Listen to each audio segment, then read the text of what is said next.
Hello and welcome back to Expat Episodes here at the Ostrava Expat Center. Today we have Lasse, am I pronouncing that correctly? Yes, very good. From Denmark. Yes. Which is, we finally get into some Scandinavian countries, which might have another one sometime soon. We shall see.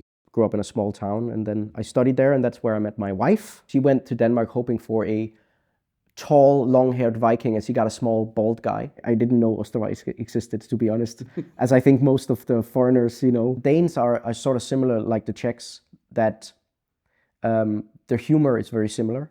There's a lot of sarcasm, a lot of dark humor. I cannot do mountains. I thought everything was a mountain here, and my wife was like, that's a hill.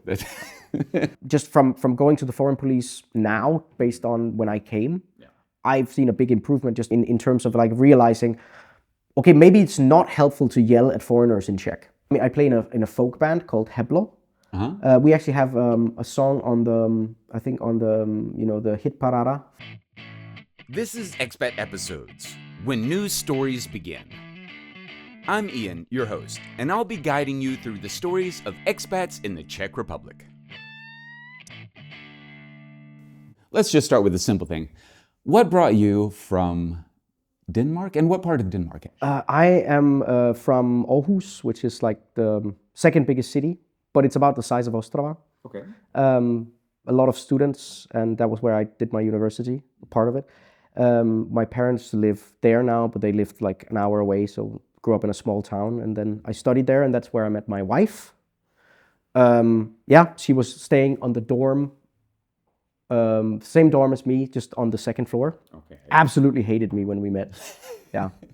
Yeah. I think it is kind of weird because she went to Denmark hoping for a tall, long-haired Viking, and she got a small, bald guy. So I get it. Like I get it. But if there's anything we know, I mean, like the show Vikings, I mean, there were some bald guys. There were some bald guys. Yeah, no, I'm trying desperately to make any that of case, the Skarsgårds. Yeah. No, I mean, I used to have hair, but then I had kids, so it did sort of go away. But I think it was the decision to move to Czech Republic was mainly because, like, she wanted to stay in Denmark. I also wanted to stay in Denmark, but we realized that it would probably be harder for us to find work, given that my background is in philosophy, which is not, jobs doesn't necessarily hang on trees in that. And she would have to speak Danish, or at least because everybody speaks English and her background is in English philology. So she thought that it would be better. It would probably be easier for both of us to find work in Czech Republic. So so I moved here, and I moved here as a student because I was finishing my master's, and then I finished my PhD in Olomouc. And then afterwards, I applied to be a teacher. Okay. Actually, I didn't have anything to do, so yeah. But I really like it. So the mother of all necessity, just trying to get by. Yes. So, but I'm really happy with it. So yeah. So I'm guessing then that your wife is Czech. My wife is Czech. Yes, absolutely. And is she from here, this region? That's why you came back here, or is she from some other part? No, she's from here. Originally, she's actually from Trenčín, Slovakia, but she moved here when she was very young. Oh, okay. She has Czech citizenship and everything, and so she lived in Ostrava for most of her life. Yeah. Right. And when did all this take place? When were you both over in Denmark? What year was this? 13 years ago, I think? Yeah, something like that. I think it was, about 13, 14 years ago. And then we were sort of long distance for a while. Okay. While I finished up my bachelor's and she finished up her studies. And she came back here to finish studies? She came back here because she was on Erasmus for like only like 6 months or something like that. So yeah, so that was why we met. And then I moved over because I didn't have to go into school anymore. I could just do distance studies. And then I actually took a year of Erasmus as well, just to extend it. So I was studying political science in Olomouc as an Erasmus student. And going there every day from Ostrava. So it was kind of a good little trek. Yeah, it was fun. And this was before the nice trains. So Right.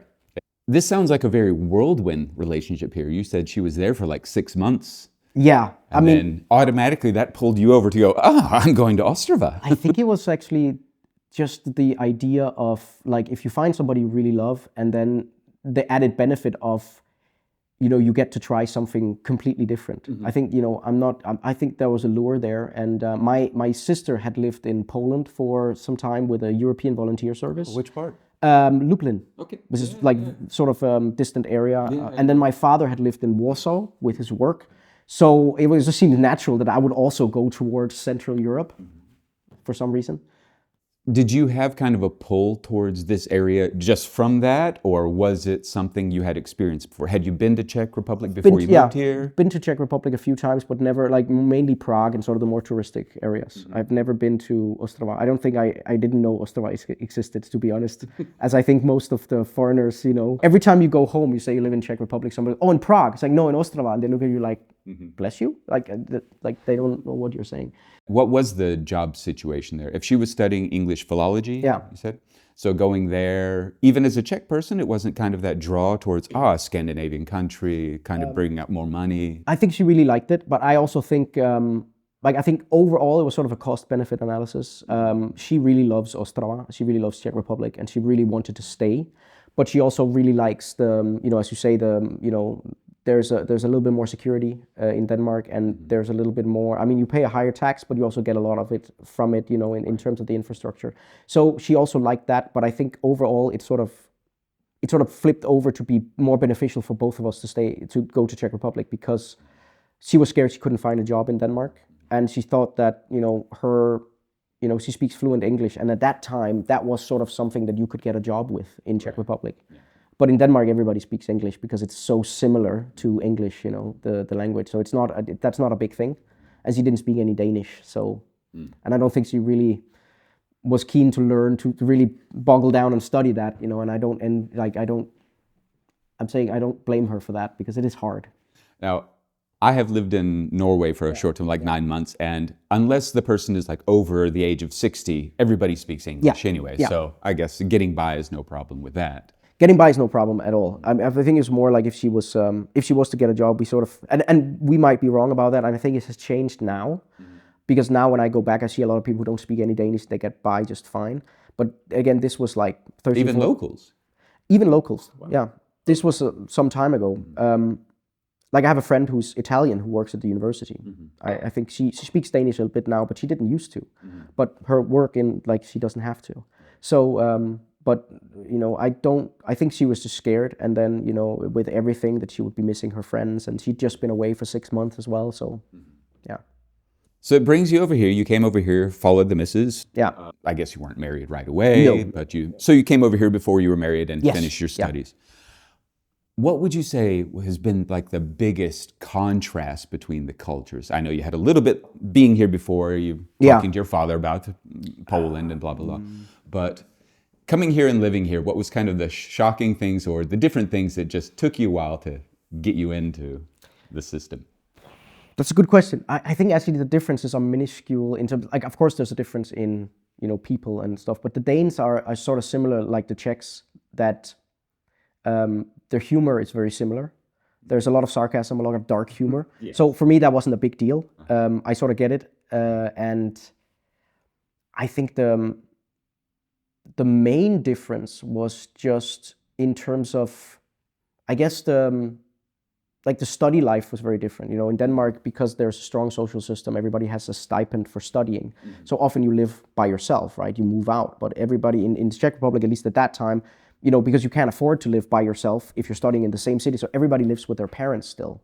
So that was a bit of a contrast in terms of how I was used to normal life, Okay, so in Danish life, you kind of, once you hit that certain age, you're out. Yeah, I guess it's because it's like your parents go like, why are you here? You have your own money, get out, and I get it. And people want to live by themselves, and university is free, plus you get a stipend, right? So there's really no excuse for living at home. People do it sometimes, but it's very common that you don't. I moved out when I was 18, I think, and my sister as well. And so you came here and ended up living with her family, or did you get a flat? Or no, we ended up living with her in her flat. Her mom was also there, but her mom lived with her partner at that time. Luckily, she had also found somebody at the same time, so we actually could split up. So I didn't have to go from my parents to living by myself to living with her parents. That would have been a bit of a strange that was there. Yeah. Her mom is very nice, so it's not that, but it's it would have been a bit of a change for me. But otherwise, I don't think the changes were that overwhelming. Again, I think it's easier for me coming from another place in Europe than like let's say somebody coming from, let's say, like completely different culture, like if you come from a place, let's say in I don't know, Australia or Latin America, or even somewhere where it's just culturally it's so different. Like even I would say it's probably harder for my friend who's from Spain, because of there's a lot of the same sort of rhythm, to it. And you're not going to find a restaurant open at midnight or something. Exactly. Yeah. And you have dinner at a time when normal people are not sleeping and stuff. So going into that other cultural thing, like you said, living in a place like this, let's get into like things like the food culture and the drinking culture. I know it's a lot more expensive in Denmark. Denmark. So how did that kind of fit in, especially as you were finishing up university at the time? So you've still probably had a bit of that university lifestyle to a degree. I think I drank way too much when I first came here. Absolutely. Because also, like, the beer is very good, right? And I think, so Danish drinking culture is weird because you don't drink during the week. Right. Because that's sort of seen, I guess it's the same in Norway and Sweden, that's seen as, you don't do that. But then you get absolutely hammered during the weekend. Yeah, like to the extent where you should, it's unhealthy, right? And I think for a lot of people, it's a way to build up stress and then release it all at once, which is not healthy, I guess. So I actually prefer the sort of Czech idea where you have a few beers. And I think... Even for lunch? Yeah, maybe. But I think in Denmark you wouldn't go out and have a few beers because it would simply be too expensive, right? So often you end up buying the cheapest you can, right. And then the goal is just to get drunk, right? So there's no enjoyment. I'm not saying it's like this for everybody, but it definitely was for me as a poor student.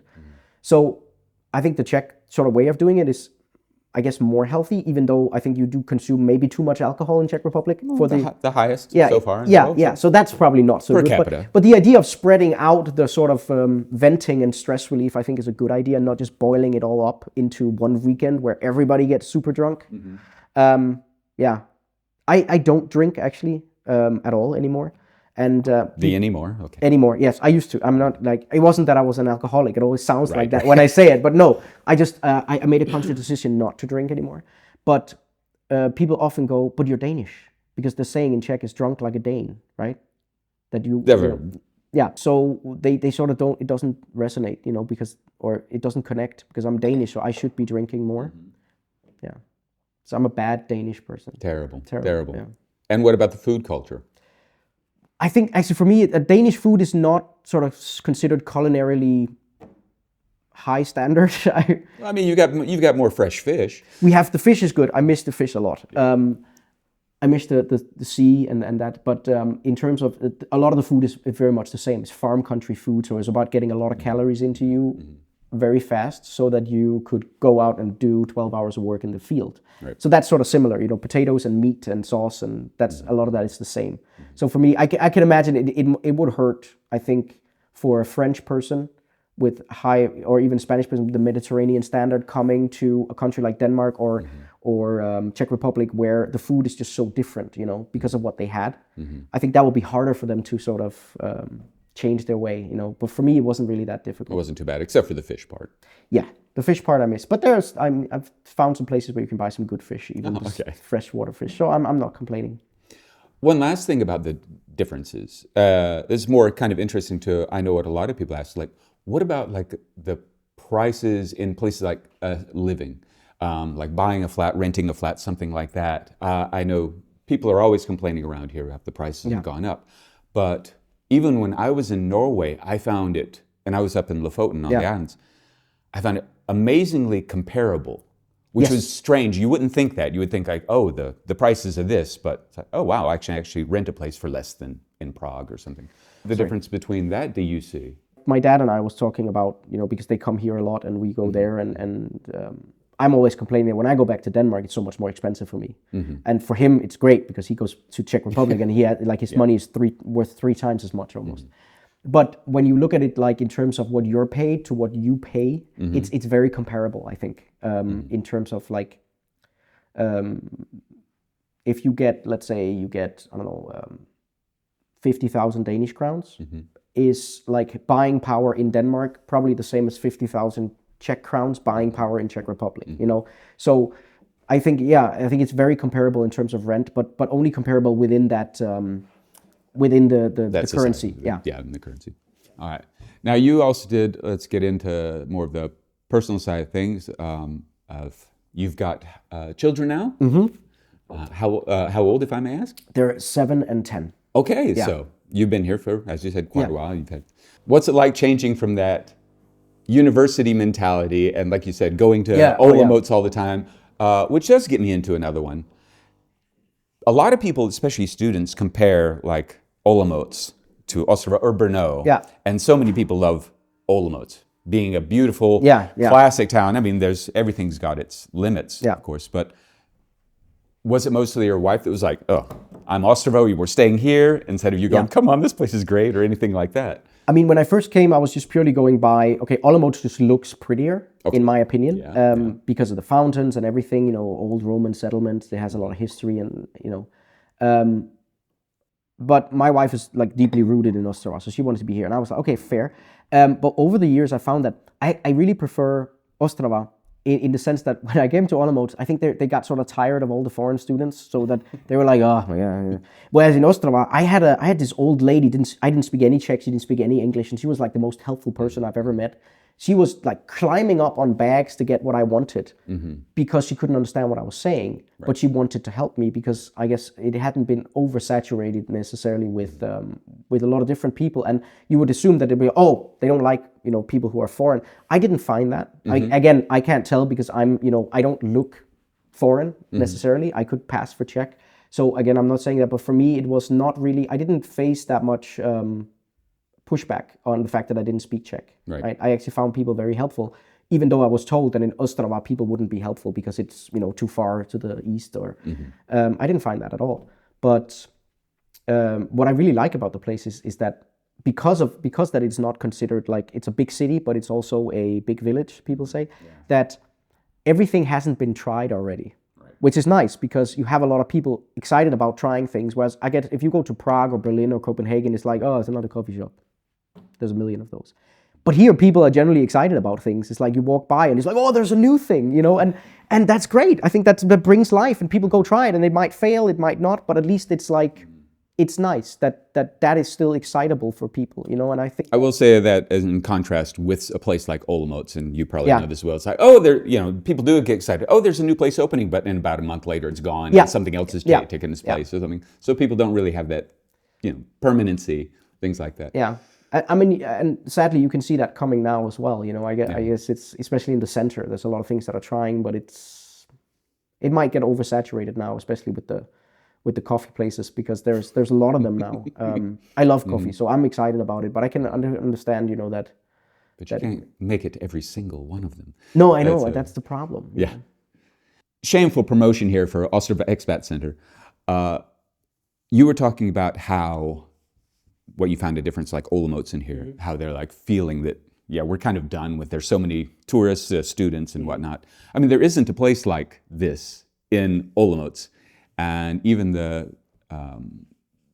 border police or the foreign police and whatever, I mean, their office is just like, oh, God, you people. I mean, they're just so fed up. Now, I'm not saying they're all smiles and happy here, but they're at least a bit more. It's like, okay, we're used to this. Down there, they're just kind of done. So I find it really interesting in such a bigger city as this compared to there. Yeah. How, as you said, it's got this kind of, Yeah, I think it's, I mean, I've had some not horrible, I have had some weird experience at the foreign police in my time. And I, again, am 100% aware of the privilege that I have of looking the way I do and coming from a country that is very similar, right? So I cannot imagine the horror of going to the foreign police or, again, I'm not saying it's equivalent. But I do think it's getting better. Like just from going to the foreign police now, based on when I came, I've seen a big improvement just in terms of like realizing, okay, maybe it's not helpful to yell at foreigners in Czech. You know, maybe let's try something else. You know, that I think that's good. You know, that shows progress. You know. Oh, I miss the old days. yeah. So what are you doing now? How are you keeping alive? How are you keeping the kids going and the family and everything? Well, for work, I work at a school called Prigo in Mariánské Hory. I'm the IB coordinator. IB is the International Baccalaureate Organization. It's this international program. So I'm the coordinator there, and I teach philosophy as well. And then I just try to play as much music as I can with Tess and with a few other people. I'll touch on that when I say it. But I wanted to go into your You spoke to me about this. It's a very specific or different kind of philosophy. Yes. So what exactly is it? And could you explain it more? We had a quick conversation on the phone about it, but I was like, huh? Yeah. Well, I teach philosophy as a sort of standard subject, and then I teach something called theory of knowledge, which is epistemology, which is like a critical thinking subject. Okay. It's like some people have called it like misinformation filter, sort of teaching students how do we know what we know and why do we know it, like getting an awareness of, if I say, for instance, the sky is blue. It's like, okay, but how do you know that? It's like, I can see it. Okay, so one of the ways that you know stuff is by seeing it. But is that always true? And then, sort of dissecting how we know stuff and finding out, what is right or wrong. But not so much in a normative sense of this is right, this is wrong, but more like, if I say this is right, how do I know that? Like, does that come from my culture or my parents, or is it innate? Is it religious? Like, where does it come from? And dissecting these, and I think... So it's not so much about like perception, but the roots or... Yeah, like for me, it's like if you have a scientist and a priest, and they don't clarify what they mean by evidence, they're never going to agree on anything. Right. But if they find out that each of them consider evidence differently and they can discuss that first, then there's much less disagreement. And I think that's powerful for students to learn, because it avoids, as we call pollution in language, right? It avoids misunderstandings, and it avoids all these things if you can do that. And that is like having proper discourse. You have to have these things. Right.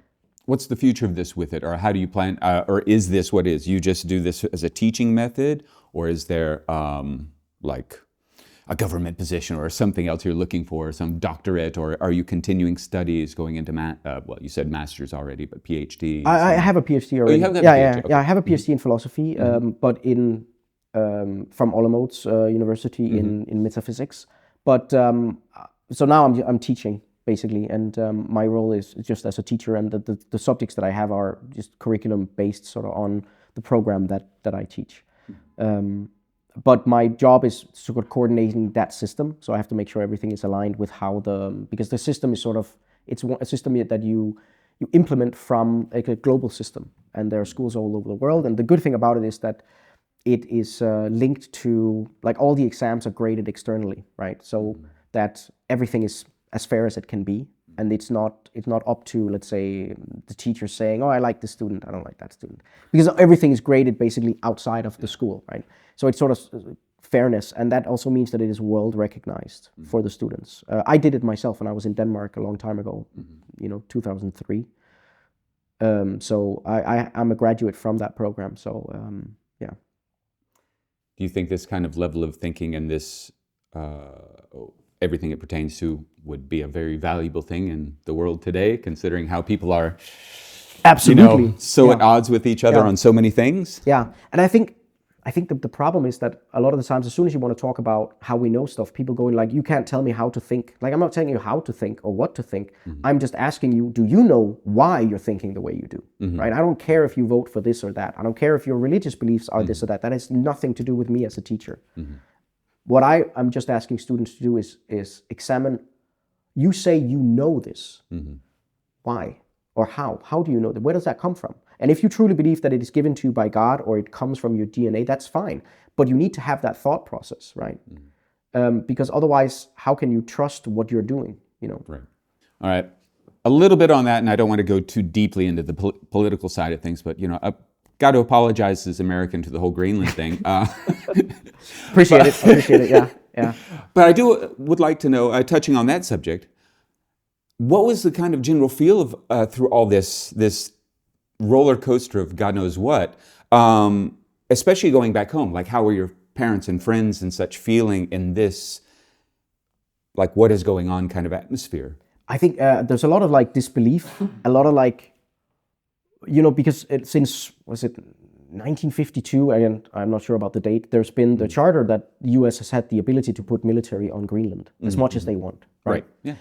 I think the Greenland government has openly said we welcome investors to come in and mine our minerals as long as we get our fair share, right? So the two arguments, the Danish people don't understand, right, that the arguments for invading Greenland, they already have, right? So they're like, they don't understand it. It's like, I think if they knew, if Donald Trump just came out and says, I'm a spoiled child and I want this, they would be more okay with it, because at least they would know that it is unreasonable. But now they're being offered a reason that they're saying is unreasonable, and there's just like, no. And that bothers them, and bothers me. I think as a Danish person, you sort of want the reason, because again, I think Danish people can be seen as very cold, because a lot of what they do is based on reason and less about emotion, so it's, and for better or worse, I think an explanation like that is just not going to fit with them, because if you offer a reason, you have to have an actual reason, right? So they're not going to accept that. But yeah, my parents are a bit worried, because it's weird for them. Like, they've never experienced something like this, especially not from the US. So, like, for me, it's maybe less, like, I don't get bombarded with it as much as they do, because it's in every single news, news channel. It's there. Of course. Constantly, right? Being at home. At home, yeah. So I don't see it as much. And, maybe that makes me more objective, or less, I don't know. But I think they are more worried than I am, because I'm sort of seeing it from a distance a little bit. But it is worrying. I mean, it's troubling for me. Well, that's okay. I mean, I can't even find it on a globe. Yeah. Is Iceland? Iceland? One of those two. One of those two. All right. Now, coming back into a bit lighter subject here. Something, of course, because I'm a fellow musician as well, but you're a drummer. Yes. With this band. Two things about that. One, is this been something you've been in for your whole life? Have you been playing drums since you were a kid? Or is this more of I got bored in Ostrava, I needed something to do, so I picked it up? No, I've been playing drums since I was 8, I think. Okay. So for a long time. All right. I'm from the US, where we've got garages and big spaces. How do you do this in a flat in Europe? Well, luckily I did not live in a flat. I lived in a house. You had a house. So, and I lived sort of not close to neighbors. So I was okay. All right. Okay. And now? Now I have my drum set at the rehearsal room where we play. And then we also have an electronic kit there, so it's not so loud. Oh, okay. And then at home I have this practice kit that basically is not, it's basically just practice pads, but set up in a configuration.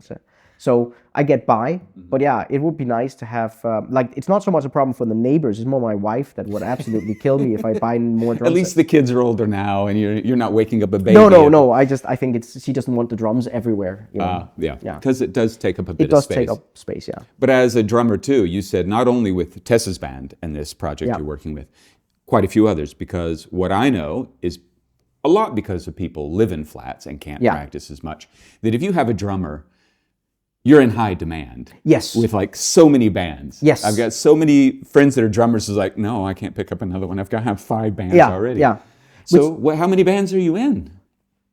Right now, sort of officially, I'm in 3. Yes, 3. So I play in a folk band called Heblo. We actually have a song on the hit parada thing. So yeah. Congrats on that. So good. And then I play with Aran Sanchez. I think he was on the podcast as well at one point. Yeah. And I play with him. And then I play with Tess and Martin. Martin. There's 2 Martins in the band. 2 Martins. Yeah.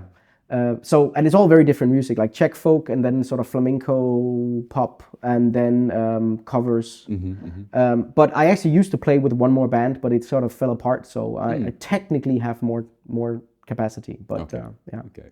But just not keeping you away from home too long. No. I mean, it depends on, like, some days I want to be away from home. So what concerts have you got coming up?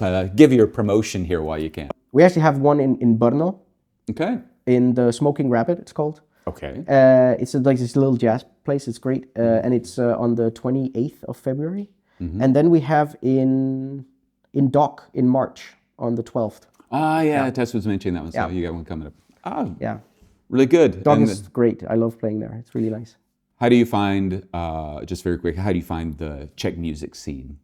I find it really, especially in a place like Ostrava, I must say I was so surprised, because when I first came here, I tried to get some gigs, but it was all punk and heavy metal, which is like the opposite. Like, if you look at me, I don't scream heavy metal, right? And I tried out, but my background is in playing jazz, so it was like, it wasn't good fit. Like, I was not very good at it. Yeah, put that nice little fill on. Yeah, it's like, and yeah, it wasn't good. But now I think now there's a very strong music scenes and some really, really like I get so depressed when I go and see these guys who are like half my age, 3/4 my age, and they are playing better than I will ever play in my entire life. And I it's a weird feeling because I enjoy the music so much, but I also cry. So like they're insanely good, especially like the conservatory guys when they play. It's crazy, you know. Yeah, so, they've got some really good music schools and such around the country. So it's stunning. Yeah, the amount. Depressingly good. Yeah, and then even when you go out and in a place like the mountains or such, you always find somebody that's like, oh, I'll pull out the guitar, and again, they're going to be better than me. Yeah. And I've where never are you from? seen. Never left this village. Yeah. No lessons. Ever. Yeah, I stole a book from the library, and this is like, and then they have the cymbal. You know, that I'd never seen that in my life before I came here. It's not I'd never seen it before, and it's amazing. And I really admire, as a drummer, I know how hard it is to carry around the gear. But imagine having to slap around a piano, more fragile mini piano every time, and then you have to, you know, like tune that up, and it's impressive. It is quite. All right, finishing on things like, if you've got some recommendations or anything, what are places like, if you take the family out or yourself like to get out to hiking, mountains, cafes, restaurants, what would you recommend for someone not from here to get into the culture into the place? I'm from Denmark, and we have like our tallest point is like 300 meters. So I cannot do mountains. I thought everything was a mountain here, and my wife is like, that's a hill. But so I'm not really very good at mountains, but I do love coffee, and there's a lot of places that I really like. There's a place called Kikafe. I don't know if you're familiar with it. Yes, I know the one in Olomouc. Olomouc, yeah, it's the same people, but they have one here as well, which I really like to go. It's a roastery as well. It's really nice. I really enjoy, I really enjoy Lapico as well. David, shout out to Dave. David, yeah.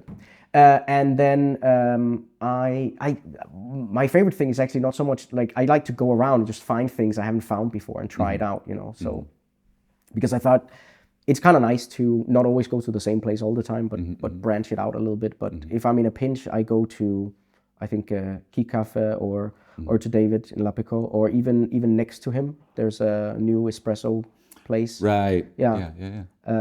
Which is also really nice. And then for concerts and stuff, there's Getchko, which has a theater as well, and and I love Duck as well. So Duck is nice for brunch, especially. Oh. Yeah. I haven't been for the food, so it's really good food, like really really nice. So that's sort of my go-tos, but. There are a lot of places, and again, this is one of the things I love about Ostrava, is that there are so many places that come up, and they really, really try hard to, you know, it doesn't feel fake. It doesn't feel like a cash grab. It's often like people who really want to do something, and they do it, right? And I really like that. This is so much different from, as you said, many years ago in the Czech Republic, when you go up and like order something, like, what? Yeah. So I found that change too. Absolutely. Service is so much better. But I was used to service in Poland like 20 years ago when I was visiting my dad in Warsaw, which was like, wow, that was crazy. So here, it's never, like I've always had that comparison. So here it always seemed a little bit better. But yeah, the service has gotten a lot better, I think, over time.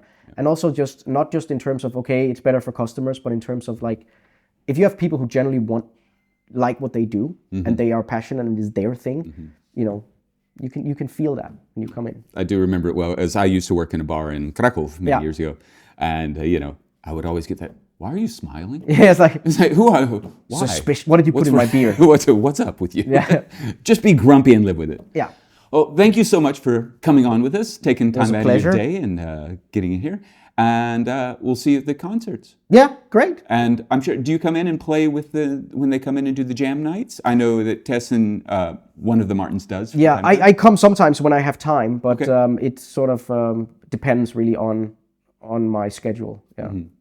We'll look forward to seeing you sometime with us. Thank you. And thank you all for watching, listening, and doing whatever. And if you yourself are an expat around and got a good story to tell, something that you like to talk about, get in touch with us. We'd be glad to have you on. Thank you very much. This podcast is proudly brought to you by Ostrava Expat Center.